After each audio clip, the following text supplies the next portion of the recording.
Assalamualaikum warahmatullahi wabarakatuh. Dalam video kali ini kita akan membahas materi prakarya dan kewirausahaan kelas 10 SMA semester genap. Di video kali ini kita akan fokus membahas bab 4 yang berjudul kewirausahaan pengolahan makanan awetan dari bahan hewani, di mana disusun oleh guru prakarya dan kewirausahaan sendiri, yaitu Atika Mayasari SPDGR. Pada bab 4, kewirausahaan pengolahan makanan awetan dari bahan hewani, karakteristik dan sumber daya alam hewani relatif sama dengan sumber daya alam nabati. Tetapi sumber daya alam hewani diperlukan penanganan lebih ekstra karena pada dasarnya mempunyai keawetan yang lebih pendek daripada sumber daya alam nabati. Penyimpanan dan distribusinya pun harus menggunakan pendingin sehingga tidak mudah dan tidak murah. Selanjutnya, kita akan membahas poin ke A, perencanaan usaha pengolahan makanan awetan dari bahan hewani. Industri makanan adalah industri yang terkait dengan ketersediaan makanan dan minuman untuk memenuhi kebutuhan energi dan nutrisi bagi kehidupan manusia. Selanjutnya, makanan awetan dari bahan hewani adalah makanan yang dibuat dari SDA hewani atau sumber daya alam hewani yang sudah melalui proses pengolahan yang tepat, sesuai, dan dikemas dengan baik. Baik menggunakan pengawet, tentu saja pengawet ini harus sesuai dengan kriteria BPOM, maupun tidak sehingga mempunyai umur simpan yang relatif lebih panjang. Selanjutnya, pengembangan produk makanan dapat dilakukan dengan melakukan beberapa prinsip. Prinsip yang pertama adalah pengolahan, prinsip yang kedua adalah pengemasan yang baik, dan yang terakhir adalah modifikasi. Selanjutnya, modifikasi dapat dilakukan untuk beberapa tujuan. Di antaranya adalah yang pertama, memberikan variasi rasa dan bentuk. Yang kedua, memperpanjang usia produk agar lebih awet. Dan yang ketiga, meningkatkan tingkat higienis produk. Selanjutnya, modifikasi dapat dilakukan terhadap bahan baku, proses, dan juga tampilan produk akhir. Untuk poin yang pertama, modifikasi bahan baku dapat dilakukan untuk menghasilkan cita rasa dan aroma yang baru atau untuk pemanfaatan bahan baku yang ada di daerah sekitar. Yang kedua, modifikasi proses dapat dilakukan untuk menghasilkan tekstur makanan yang berbeda dan untuk meningkatkan keawetan serta higienis dari produk. Yang ketiga, modifikasi tampilan dapat dilakukan dengan pembentukan makanan, penambahan hiasan, dan juga pengolahan. Yang kedua atau yang ke B, sistem pengolahan makanan awetan dari bahan hewani.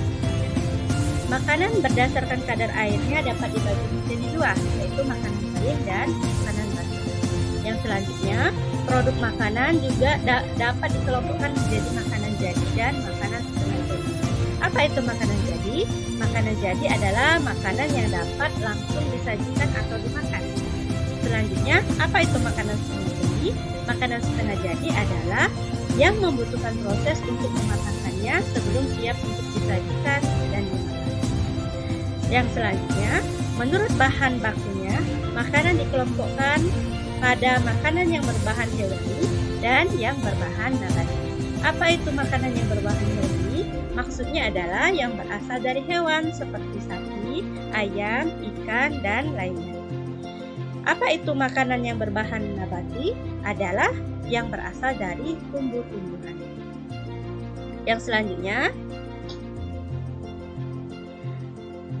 pengembangan makanan awetan dari makanan hewani terbagi pada dua bagian, yaitu bagian pengembangan pengolahannya dan pengemasan.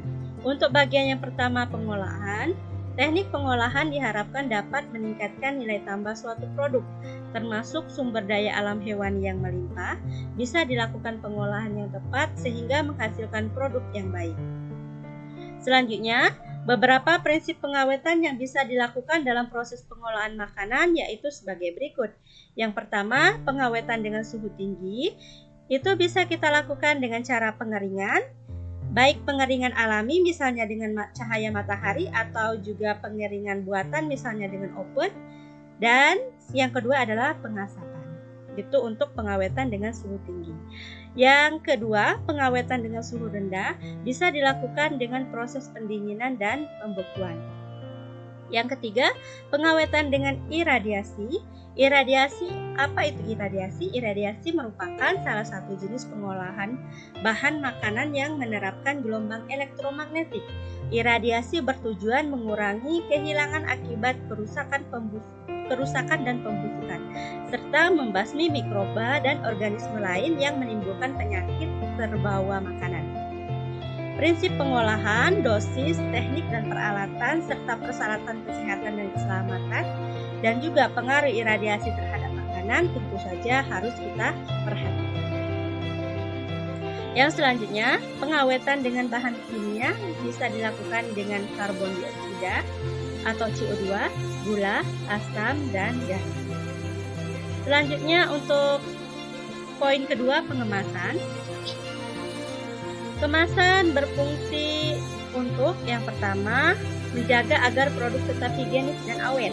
Yang kedua, mudah dikonsumsi. Yang ketiga, mudah didistribusikan. Yang keempat, melindungi produk makanan dari benturan yang dapat menyebabkan kerusakan pada bentuk dan isi kemasan. Yang selanjutnya, penanganan, artinya memudahkan penanganan produk. Selanjutnya, memberikan informasi dan menjadi daya tarik bagi produk. Kemasan dibagi menjadi 3. Yang pertama, kemasan primer. Apa itu kemasan primer? Adalah kemasan yang melekat pada produk atau kemasan yang bersentuhan langsung dengan produk makanan. Yang kedua, kemasan sekunder. Apa itu kemasan sekunder? Kemasan yang berisi beberapa kemasan primer yang berisi produk dan juga dia tidak bersentuhan langsung dengan produk makanan, melainkan digunakan pada bagian luar kemasan primer.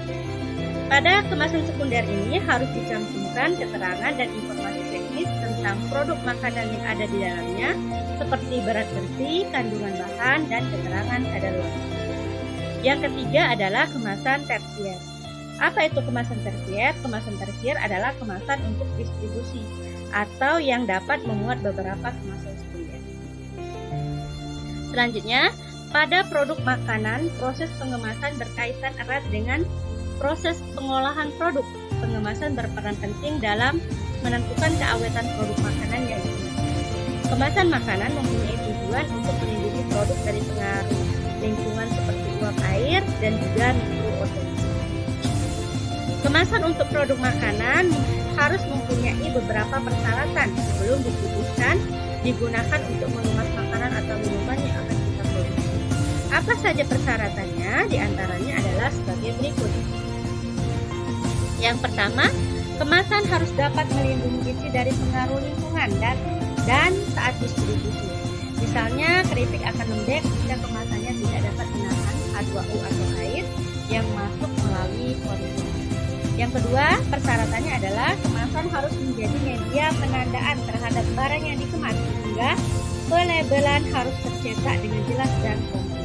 Yang ketiga, kemasan harus mudah dibuka dan mudah ditutup kembali serta berdesain atraktif.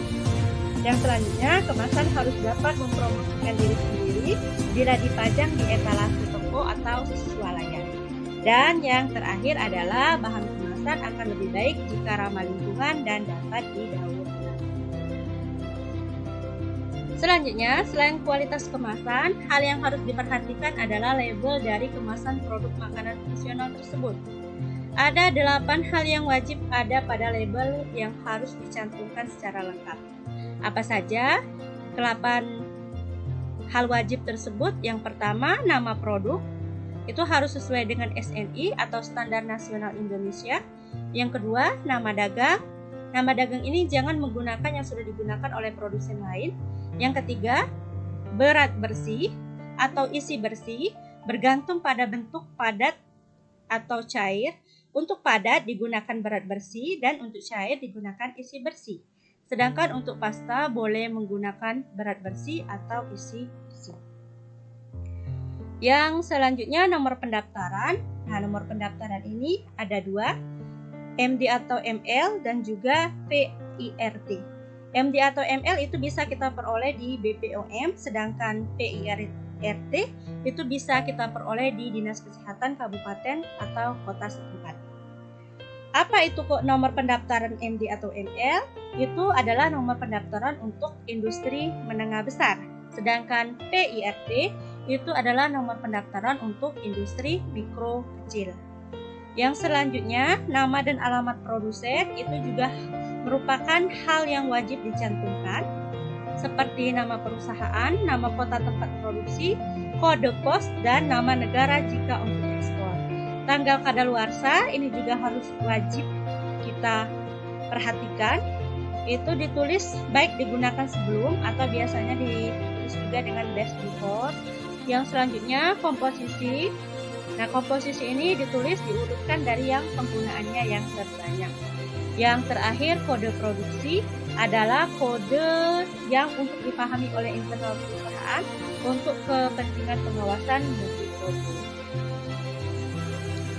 Selanjutnya, penggunaan bahasa juga harus diperhatikan. Bahasa yang wajib digunakan untuk produk yang akan dipasarkan di wilayah Indonesia adalah bahasa Indonesia. Adapun bahasa lainnya adalah diperbolehkan sebagai bahasa tambahan tanpa membuang penggunaan bahasa Indonesia. Karena banyak yang masih mencampur penggunaan bahasa, misalnya berat bersih itu ditulis dengan itu, baik digunakan sebelum biasanya ditulis dengan expired date dan lainnya, padahal neto ataupun expired date adalah bahasa. Ini tidak jadi masalah ya.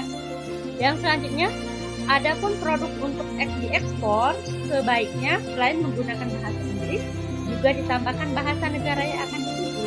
Hal ini untuk lebih memudahkan pemahaman produk oleh konsumen di negara tujuan. Yang selanjutnya, selain hal yang wajib ada pada label, ada beberapa hal yang disarankan ada pada kemasan. Ini hanya disarankan. Apa saja yang disarankan? Seperti label halal, barcode, dan juga kandungan nilai gizi. Itu sebaiknya ada juga beberapa hal yang dilarang tercantum dalam kemasan, seperti klaim kandungan kesehatan tanpa bukti, klaim mengobati, dan juga sifat-sifat yang berlebihan lagi. Nah, kita masuk ke poin ke C, perhitungan harga makanan awetan dari bahan hewani. Yang selanjutnya, biaya yang harus dimasukkan ke dalam penghitungan penentuan harga pokok produksi atau kita singkat dengan HPP, yaitu biaya investasi. Biaya tetap ini terdiri dari listrik, air, pembutuhan alat atau gedung, dan lain-lain, serta biaya tidak tetap. Biaya tidak tetap adalah biaya bahan baku, tenaga kerja, dan OPEX. Biaya bahan baku itu apa? Biaya bahan baku adalah biaya yang dikeluarkan untuk membeli bahan baku, baik itu bahan baku utama, bahan tambahan, maupun bahan pengganti. Semua biaya tersebut adalah komponen yang akan menentukan harga pokok produksi suatu produk. Kuantitas produk sangat mempengaruhi harga pokok produksi. Semakin besar kuantitasnya, maka efisiensi akan semakin bisa ditekan dan harga pokok produksi yang didapatkan akan semakin tinggi. Harga pokok produksi atau HPP dihitung dari jumlah biaya yang dikeluarkan untuk memproduksi sejumlah produk. Penetapan harga jual produk atau HJP diawali dengan penetapan HPP per unit dari setiap produk yang dibuat. HPP per unit itu apa? Adalah HPP dibagi jumlah produk yang dihasilkan. Misalnya, dalam satu kali produksi dengan HPP atau harga pokok produksi sebesar 5 juta rupiah, dihasilkan 250 buah produk, maka HPP per unitnya adalah 5 juta rupiah dibagi dengan 250, yaitu menghasilkan 20.000 rupiah. Harga jual adalah harga HPP ditambah dengan laba yang diinginkan. Jika misalnya ditentukan margin keuntungan 30%, maka harga jualnya adalah HPP ditambah 0,3 tadi. Margin keuntungan 30% tadi. Jadi harga jualnya adalah 370. Selanjutnya, metode penetapan harga produk secara teori dapat dilakukan dengan 3 pendekatan. Ya, pendekatan yang pertama adalah pendekatan permintaan dan penawaran atau supply demand approach. Dari tingkat permintaan dan penawaran yang ada ditentukan harga keseimbangan atau equilibrium price dengan cara mencari harga yang mampu dibayar konsumen dan harga yang diterima produsen sehingga terbentuk jumlah yang diminta sama dengan jumlah yang ditawarkan. Yang kedua, pendekatan biaya atau cost oriented approach. menentukan harga dengan cara menghitung biaya yang dikeluarkan produsen dengan tingkat keuntungan yang diinginkan, baik dengan markup pricing dan break-even analysis. Yang ketiga adalah pendekatan pasar atau market approach, merumuskan harga untuk produk yang dipasarkan dengan cara menghitung variabel-variabel yang mempengaruhi pasar dan harga seperti situasi dan kondisi politik, persaingan, sosial, budaya, dan lainnya. Nah, setelah kita mengetahui cara menentukan harga pokok produksi dan harga jual, komponen tersebut bisa kita masukkan ke dalam sebuah proposal untuk suatu usaha atau biasa disebut dengan proposal bisnis. Dengan kata lain disebut juga dengan business plan. Beberapa hal yang bisa masuk pada proposal bisnis adalah untuk proposal usaha ini, yang pertama kita harus ada deskripsi perusahaan. Di deskripsi perusahaan itu harus terdiri dari deskripsi umum, visi, misi, dan tujuan, jenis usaha, dan juga produk yang dihasilkan. Untuk yang kedua, pasar dan pemasaran, itu harus ada gambaran jenis usaha, kondisi pasar, pasar sasaran, peluang pasar, dan estimasi pasar. Yang ketiga, rencana pemasaran, penetapan harga, strategi pemasaran, dan estimasi penjualan. Untuk aspek produksi, itu harus ada deskripsi lokasi usaha, fasilitas dan peralatan produksi, kebutuhan bahan baku, kebutuhan tenaga kerja, proses produksi, kapasitas produksi, dan biaya produksi. Yang terakhir, di proposal usaha, aspek keuangan, itu harus ada biaya pemasaran, administrasi dan umum, sumber pembiayaan dan penggunaan dana, penghitungan harga pokok produksi, penghitungan harga jual, dan proyeksi laba. Nah, poin yang keempat atau poin ketiga, pemasaran langsung makanan awetan dari makanan. Beberapa faktor yang harus diperhatikan dalam menjalankan kegiatan pemasaran suatu produk antara lain jenis produk, persaingan produk, kebutuhan pasar, tujuan pemasaran, dan hal lain yang berhubungan dengan produk itu sendiri, seperti harga jual, kualitas, dan kemasan. Strategi pemasaran yang bisa digunakan adalah 4P. Apa saja 4P itu? Yang pertama, produk atau produk. Yang kedua, price, harga. Yang ketiga, place, tempat. Dan yang terakhir, promotion atau promosi. Untuk poin pertama, produk atau produk. Beberapa hal yang penting diperhatikan mengenai produk adalah yang pertama, kualitas yang mampu menjawab dan memuaskan keinginan konsumen. Yang kedua, kuantitas yang sanggup memenuhi kebutuhan pasar. Yang ketiga, penciptaan produk baru yang inovatif sesuai keinginan konsumen. Yang keempat, penciptaan nilai tambah pada produk. Dan yang terakhir, penciptaan produk yang mempunyai daur hidup atau life cycle panjang. Ini jangan cuma booming sesaat saja, jangan cuma terkenal sesaat saja, jadi produknya harus mempunyai daur hidup yang panjang. Yang kedua, price atau harga. Pada penetapan harga produk, beberapa hal yang perlu dipertimbangkan diantaranya adalah yang pertama, mempertimbangkan harga pokok produksi. Yang kedua, menyesuaikan harga produk dengan pasar yang kita bidik. Dan yang ketiga, melakukan perbandingan harga dengan produk sejenis yang sudah ada di pasar. Selanjutnya, yang ketiga, strategi pemasaran yang ketiga adalah place atau tempat. Beberapa pertimbangan dalam penetapan tempat menjual produk bisa dilakukan sebagai berikut. Yang pertama, kita harus mencari lokasi penjualan itu sebaiknya yang mudah dijangkau oleh konsumen. Yang kedua, lokasi penjualan yang memiliki fasilitas yang memuaskan konsumen. Fasilitas yang memuaskan konsumen ini misalnya ada, kalau kita muslim misalnya ada masjid itu. Yang ketiga, lokasi yang mempunyai nilai tambah, ada arena bermain anak dan keluarga, suasana belanja dan bertamasya dengan konsep one stop shopping. Dan yang keempat, strategi yang keempat adalah promotion atau promosi. Beberapa saluran promosi yang bisa digunakan dalam membantu meningkatkan penjualan produk bisa melalui media sosial, blog atau website, juga bisa dengan mengikuti bazar-bazar yang banyak dilakukan di berbagai instansi atau organisasi di lingkungan sekitar. Selanjutnya, bentuk pemasaran bisa langsung atau tidak langsung, disesuaikan dengan kebutuhan dan kondisi.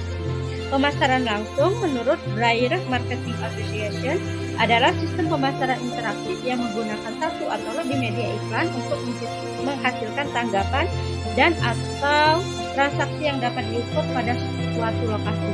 Di dalam pemasaran langsung, biasanya menggunakan saluran langsung ke konsumen atau consumer direct untuk menjangkau dan menyerahkan barang dan jasa kepada pelanggan tanpa menggunakan perantara pemasok. Untuk pemasaran langsung ini, produk makanan awetan dari hewani dapat menggunakan berbagai saluran untuk menjangkau calon pembeli dan pelanggan. Saluran itu sebagai berikut. Saluran yang pertama yang bisa kita gunakan adalah yang pertama, penjualan tatap muka. Apa saja penjualan tatap muka ini? Adalah kunjungan penjualan lapangan. Yang kedua, pemasaran surat langsung terdiri atas pengiriman tawaran, pemberitahuan pengingat atau barang-barang lain kepada seseorang di alamat tertentu. Pengiriman surat bisa berupa fax mail, email, dan voicemail.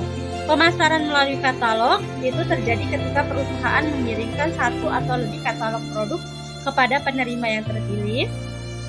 Yang keempat, telemarketing menggambarkan penggunaan operator telepon untuk pelanggan baru untuk berkontrak dengan pelanggan yang ada guna mengetahui dengan pasti label kepuasan pelanggan atau untuk mengambil pesan.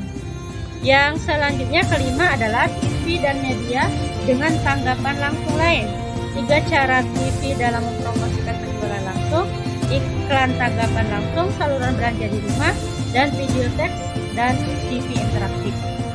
Yang selanjutnya, pemasaran melalui kios berupa mesin penerima pesanan pelanggan. Dan yang terakhir, saluran online. Saluran terbaru dari pemasaran langsung adalah saluran elektronik. Istilah perdagangan elektronik atau e-commerce menggambarkan satu varietas luas dari perangkat lunak atau sistem komputer elektronik seperti pengiriman pesanan pembelian kepada pemasok melalui Electronic Data Interchange atau EDI, penggunaan fax dan email untuk melakukan transaksi, penggunaan ATM, kartu smart untuk menggunakan pembayaran dan mendapatkan uang tunai secara digital, dan penggunaan internet dan layanan online. Selanjutnya, makanan awetan dari bahan hewani tentu memerlukan media yang tepat untuk sarana promosi produknya. Media promosi yang bisa digunakan untuk pemasaran produk khas daerah ini diantaranya adalah yang pertama, pertemuan rutin. Pertemuan rutin ini pada area yang paling kecil, misalnya RT atau RW dan atau kompleks perumahan, bisa dijadikan media promosi makanan awetan yang efektif. Jadi bisa dilakukan izin promosi pada pertemuan tersebut. Pertemuan rutin itu biasanya berupa pertemuan ibu-ibu PKK atau ibu-ibu dharma wanita atau juga ibu-ibu arisan dan juga lainnya. Yang kedua adalah pameran atau bazar. Saat ini banyak sekali diselenggarakan pameran atau bazar baik oleh instansi atau departemen tertentu maupun pihak swasta dan perorangan. Ajang ini bisa digunakan untuk media promosi makanan awetan yang baik. Biaya yang dikeluarkan juga biasanya tidak terlalu besar, masih sangat terjangkau oleh skala usaha kecil dan menengah atau UMKM. Yang selanjutnya, media promosi yang bisa kita gunakan adalah media sosial. Nah, karena sekarang kan media sosial ini banyak sekali, keberadaan media sosial ini sudah begitu menjamur, di mana berbagai kalangan sudah sangat familiar dengan Facebook, dengan Twitter, Instagram, dan lainnya. Hal ini tentu bisa dimanfaatkan untuk media promosi yang efektif dan efisien. Dan bahasan kita yang terakhir adalah perumusan hasil kegiatan usaha untuk makanan awetan dari bahan hewani. Nah, saluran distribusi terdiri atas beberapa rantai yang saling terkait dan mempengaruhi. Beberapa rantai tersebut antara lain supplier atau pemasok, manufaktur atau penghasil, distributor atau pendistribusi atau perantara, retailer atau penjual eceran, serta pelanggan. Saat ini, rantai dan saluran distribusi tidak hanya bertujuan untuk mengurangi biaya, tetapi lebih dari itu adalah untuk memenuhi kebutuhan pelanggan sehingga bisa dipastikan produk terdistribusikan dengan baik sampai di tangan konsumen yang ditargetkan. Rantai distribusi merupakan suatu jaringan dari organisasi value chain yang menjalankan fungsi menghubungkan produsen dan konsumen. Kegiatan yang dilakukan oleh para penyalur ini pada prinsipnya akan mengurangi hubungan langsung antara produsen dan konsumen yang secara tidak langsung juga membagi tugas, sehingga masing-masing fokus pada tugasnya. Nah, itulah penjelasan mengenai kewirausahaan pengolahan makanan awetan dari bahan hewani. Semoga bermanfaat. Dan saya akhiri, terima kasih. Saya ucapkan terima kasih dan saya akhiri. Wassalamualaikum warahmatullahi wabarakatuh.